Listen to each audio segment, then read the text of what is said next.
I know dari judulnya memang cara supaya kamu di-respect orang lain, tapi aku di sini bukan suruh kamu untuk ngejar-ngejar orang atau minta-minta orang untuk respect kamu. No, no, no. That's just cheap. Karena nyatanya kamu nggak akan di-respect orang lain kalau kamu nggak respect dirimu sendiri. Hey girlies, my name is Lizzie, your online big sister, and welcome to my channel. Di video sebelumnya aku ada bahas soal high value woman. Dari mulai definisi, miskonsepsi, benefit, sampai cara gimana kamu jadi high value woman. Nah, di salah satu poinnya aku ada bahas sekilas soal self-respect. Maka dari itu, di video ini kita akan bahas lebih dalam lagi apa itu self-respect. Kita akan mulai dari definisi, miskonsepsi, dan bagaimana caranya kamu bisa menghargai diri sendiri sampai kamu juga dihargai oleh orang lain secara otomatis. Warning, kadang kata-kata aku tajam. Anyways, definisi. Apa itu self-respect? Self-respect adalah ketika kamu berpegang teguh dengan prinsip kamu dan menjaga batasan kamu. Kamu mempunyai high self-respect ketika kamu nggak menyangkal prinsipmu sendiri dan nggak melonggarkan batasanmu demi disukai orang lain. Kamu dihormati orang lain bukan berarti kamu disukai sama semua orang. Bukan berarti kamu jadi favorit semua orang. Tapi kamu dihormatin karena mereka tahu kamu punya prinsip dan batasan yang gak bisa digoyahkan. Walaupun ada orang yang gak setuju sama kamu. Miskonsepsi soal self-respect. Aku tekenin lagi, kamu jangan salah. Banyak orang yang salah paham kalau respect itu berarti kamu disukain sama semua orang. No honey, kamu disukain bukan berarti kamu dihormatin. Gak selalu kayak gitu. Justru, orang yang punya self-respect adalah orang yang tetap teguh dengan prinsipnya, menjaga batasannya, walaupun ia nggak disukain sama orang lain. Terus, gimana caranya supaya kamu di-respect orang lain? Yuk, tanpa basa-basi, kita langsung bahas. Ketika kamu punya prinsip, itu batasan yang kamu buat. Prinsip adalah cerminan seberapa kamu menghargai diri sendiri. Kalau kamu melanggar prinsip itu, sama aja kamu merendahkan nilaimu. Orang lain bisa aja coba untuk lewatin batasan kamu. Tapi kalau kamu sendiri yang melewati batasan kamu, yang kamu tetapkan, gimana kamu berharap orang lain bisa menghormati kamu? Menghormati diri sendiri, berarti kamu menjaga batasan yang kamu buat. Dan apapun itu situasinya, kamu nggak membiarkan orang lain maupun dirimu melewati batasan itu. Jadi jangan salah, ini tuh bukan hanya sekedar cara orang lain memperlakukan kamu, tapi juga cara kamu memperlakukan dirimu dan menjaga nilaimu. Pegang teguh prinsip kamu. Kalau aku suruh kamu curi apel di supermarket, kamu curi nggak? Kenapa? Kenapa kamu nggak mau curi? Takut ketahuan? Takut dihukum? Let's say kalau misalnya kamu nggak ada duit dan kamu butuh banget apel itu, dan anggap aja nggak ada CCTV, kamu nggak bakal ketahuan. Kamu curi nggak? Personally, kalau aku nggak bakal curi. Bukan karena aku takut ketahuan, bukan karena aku takut dihukum, tapi karena itu prinsip aku. Aku nggak akan mencuri.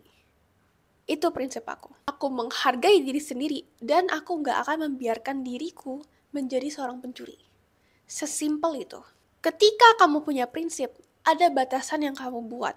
Prinsip adalah cerminan seberapa kamu menghargai diri sendiri. Kalau kamu melanggar prinsip itu sama aja kamu merendahkan nilaimu. Contohnya, orang selingkuh. Aku percaya orang yang selingkuh mempunyai low self-respect. Dia nggak menghargai dirinya sendiri. Dia membiarkan diri sendirinya dicap sebagai tukang selingkuh dan dia menyakiti seorang yang seharusnya dia sayang. Demi nafsu, kamu pun juga jangan sampai kamu balikan sama orang yang hianatin kamu. Kamu sakit hati karena orang itu melewati batasan kamu. Tapi kalau kamu balikan sama dia, artinya kamu juga melewati batasan kamu sendiri. Kamu menyangkal prinsipmu dan kamu gak menghargai diri sendiri. Aku pun juga pernah menyangkal prinsipku sendiri. Walaupun aku malu, tapi aku mau jujur-jujuran sama kamu supaya kamu, hopefully, aku berharap kamu bisa belajar dari kesalahan aku. Dulu, aku sama circle lama aku suka banget gibahin orang. Sampai-sampai, setiap hari tuh rasanya excited banget, seru banget untuk cari sesuatu yang bisa digibahin. Bertahun-tahun lamanya, baru aku sadar. Aku mikir, aku yang dulu, aku yang masih kecil gak akan bangga sama aku yang dulunya hampir setiap hari ngomongin orang. Bahkan sampai sekarang aku masih bingung gitu. Kok bisa dulu aku jauh banget sama prinsip yang aku pegang? Aku membiarkan diriku menjadi jelek. Aku menyangkal prinsipku. Dan aku udah gak respect sama diri sendiri lagi. Akhirnya aku taruh batasan antara aku dan circle itu karena aku butuh waktu untuk refleksi. Aku baru sadar kalau gibah itu gak guna. Yang ada nguras energiku sendiri. Tapi sayangnya, circle itu kurang paham dengan cara aku taruh batasan. Mungkin salah satu faktornya juga karena cara aku komunikasiinnya. Tapi justru mereka malah gibahin aku. Dari kesalahan ini, aku belajar. Pertama, apa yang ditabur, itulah yang dituai. Dulu aku gibahin orang, terus aku juga digibahin. Yang kedua, aku nggak akan membiarkan diriku menjauh dari prinsipku. Karena jujur, saking aku jauhnya, aku udah nggak tahu aku siapa. Dan butuh proses yang cukup lama untuk aku memaafkan diri sendiri. Jadi, aku sangat berharap kamu nggak bikin kesalahan yang sama kayak aku. Pegang teguh prinsipmu dan konsisten jaga batasanmu. Clear boundaries. Batasan yang jelas. Kamu harus jelas dengan batasan kamu, karena batasan itu yang menunjukkan cara kamu berperilaku dan diperlakukan. Ada beberapa jenis batasan. Contohnya, batasan fisik. Ini berkaitan soal personal space, ruang pribadi, dan kontak fisik. Contohnya jabat tangan, pelukan, dan kontak fisik lainnya. Batasan emosional, ini menyangkut perasaan dan kesejahteraan mental kamu. Contohnya kamu nggak membiarkan orang lain mengkhianati kamu, menyakiti perasaan kamu, dan sebagainya. Batasan finansial, itu batasan yang berkaitan dengan cara kamu mengelola uangmu, dan bagaimana kamu membiarkan orang lain melibatkan dirinya dalam finansial kamu. Contohnya, kamu nggak mau minjemin orang lain dengan uang sejumlah X rupiah. Batasan waktu. Ini berkaitan dengan cara kamu menghargai waktumu sendiri. Contohnya, waktu yang kamu sisihkan untuk diri sendiri dan waktu yang kamu sisihkan untuk orang-orang tertentu. Setelah batasan kamu udah jelas, kamu harus konsisten menjaga batasan itu supaya kamu atau orang lain nggak melewati batasan itu. Nah, mungkin di sini kamu bertanya-tanya, terus gimana kalau ada orang lain yang udah terlanjur ngelewatin batasan kamu? Untuk ini, aku akan kenalin ke kamu 2 karakter yang mulai sekarang akan sering muncul di channel ini. Perkenalkan, Blair dan Penny. Anggap aja Blair ini kayak versi ideal kita.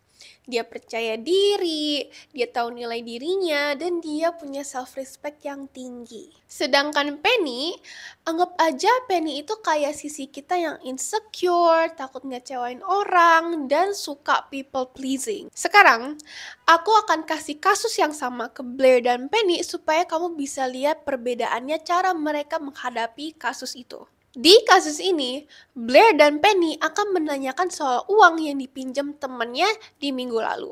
Hei, aku cuma mau nanya soal yang uang dulu kamu pinjam. Kamu kira-kira bisa bayar kapan ya? Wah, aku masih susah nih, Penny. Nanti aku kabarin ya kapan bisa bayarnya. Oh, oke, nggak apa-apa kok. Nggak perlu buru-buru.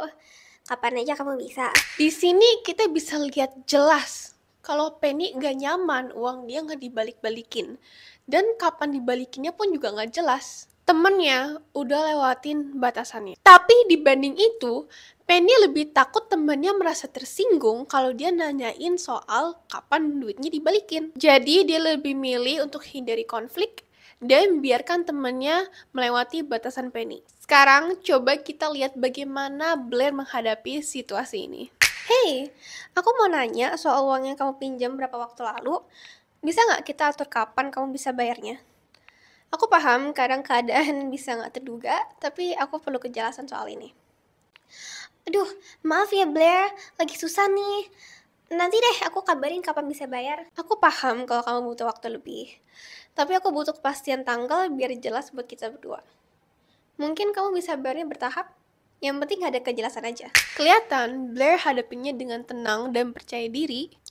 Karena Blair tahu dia berhak mendapatkan kejelasan dan menjaga batasan finansialnya. Blair tahu kalau uang adalah hal yang sensitif. Dia memahami situasi temannya dan tetap menghadapinya dengan profesional dan sopan tanpa membiarkan temannya memanfaatkan situasi dengan kasih dia opsi untuk bayar secara bertahap. Aku mau kamu tegas, cara orang lain menghormati batasan kamu, tapi aku juga mau kamu tegas dengan cara kamu menghormati batasan orang lain. Kamu boleh komunikasiin sama teman kamu soal batasan-batasan kalian. Nah, terus gimana kalau ada orang yang secara terus-menerus, secara sengaja lewatin batasan kamu? Say bye-bye. Orang yang gak bisa menghargai batasan kamu nggak pantas mendapatkan perhatian dari kamu. Kamu ucapkan selamat jumpa ke orang itu dan bodo amat dia nggak suka sama kamu. Maka itu, kita ke poin selanjutnya, yaitu berani nggak disukain orang lain. The courage to be disliked. To be disliked is to be free. Kamu nggak disukain orang lain, artinya kamu hidup dalam kebebasan. Ini kutipan yang aku dapat dari buku berjudul The Courage to be Disliked, written by Ichiro Kishimi dan Fumitake Koga. Aku sangat amat rekomen untuk kamu baca buku ini kalau kamu merasa kamu kehilangan kontrol di hidupmu. Cara buku ini ditulis pun juga unik banget karena semuanya dialog percakapan. Jadi rasanya kayak kamu lagi ngomong sama orang. Kamu akan bebas ketika kamu udah gak terikat lagi dengan persetujuan orang lain. Kamu tetap teguh dengan prinsip dan batasan kamu. Enggak peduli orang lain suka kamu atau enggak. Itu rasanya membebaskan. Karena kamu gak usah mikirin orang lain mikirin apa tentang kamu. Mereka suka sama kamu atau enggak. Yang ada bikin capek sendiri. Karena mau gimana pun, mau kamu salah atau enggak, berbuat baik atau enggak, pasti ada aja orang yang gak suka sama kamu. Percuma. Gak ada habisnya. Itu normal.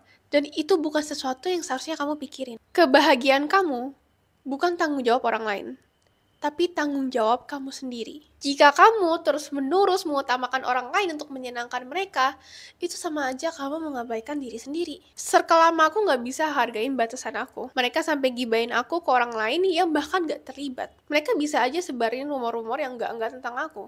Ya udah.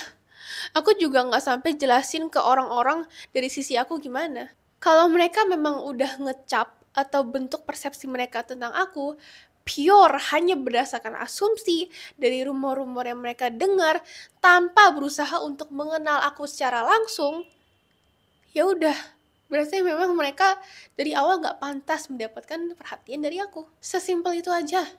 Ngapain pusingin? 5 tahun juga udah gak ketemu lagi. Pada akhirnya juga kita sibuk ke kehidupan masing-masing. Itu hak mereka gak suka sama aku. Dan aku juga punya hak untuk gak suka sama mereka. It is not a big deal, bukan masalah yang besar. Semakin kamu dewasa, semakin kamu sadar kalau gak semua butuh penjelasan. Aku gak sampai ngejar-ngejar mereka, kenapa kamu giniin aku, kenapa ini, kenapa itu. Enggak, aku sendiri pun juga gak kasih penjelasan ke siapa-siapa. Hidup sesimpel itu loh.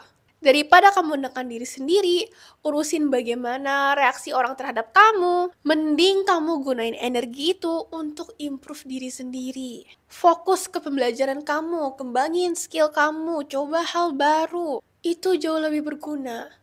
Please deh, kamu gak usah bikin ribet. Homework. Di setiap video aku akan kasih kamu homework supaya kamu bisa mulai sekarang juga. Untuk homework minggu ini, aku mau kamu ambil waktu 5-10 menit untuk kamu perjelas lagi batasan apa yang gak bisa kamu kompromi. Lalu kamu pikirkan, kalau misalnya ada orang yang ngelewatin batasan itu, apa yang akan kamu lakukan? Contohnya, batasan yang aku gak bisa kompromi adalah kalau ada orang yang ngerokok di deket aku. Kalau memang ada orang yang ngerokok deket aku, kalau bisa menjauh, aku menjauh. Tapi kalau memang aku gak bisa menjauh, aku akan minta mereka untuk rokok di lain waktu atau di lain tempat. Aku juga mau kamu pikirkan prinsip yang kamu pegang. Apakah sekarang kamu ada ngelanggar prinsip kamu sendiri? Ayo jujur. Sekarang kamu udah paham soal respect, jaga prinsip, dan batasan. Semua itu langkah-langkah supaya kamu bisa respect diri sendiri dan di-respect orang lain. Tapi mungkin ada di saatnya kamu merasa susah ngomong enggak. Apa jangan-jangan kamu people pleaser ya? Tenang aja, aku mau kamu like video ini, subscribe, dan nyalain bel notifikasi karena di video selanjutnya minggu depan aku akan bahas soal people pleaser. Mulai dari definisi, asal mula munculnya people pleaser, dan tentunya cara kamu bisa stop jadi people pleaser. Jadi kamu jangan lupa like video ini, subscribe, nyalain bel notifikasi supaya kamu gak ketinggalan lagi. As always, I appreciate you dan kita akan ketemu lagi di video selanjutnya. Take care, girlies!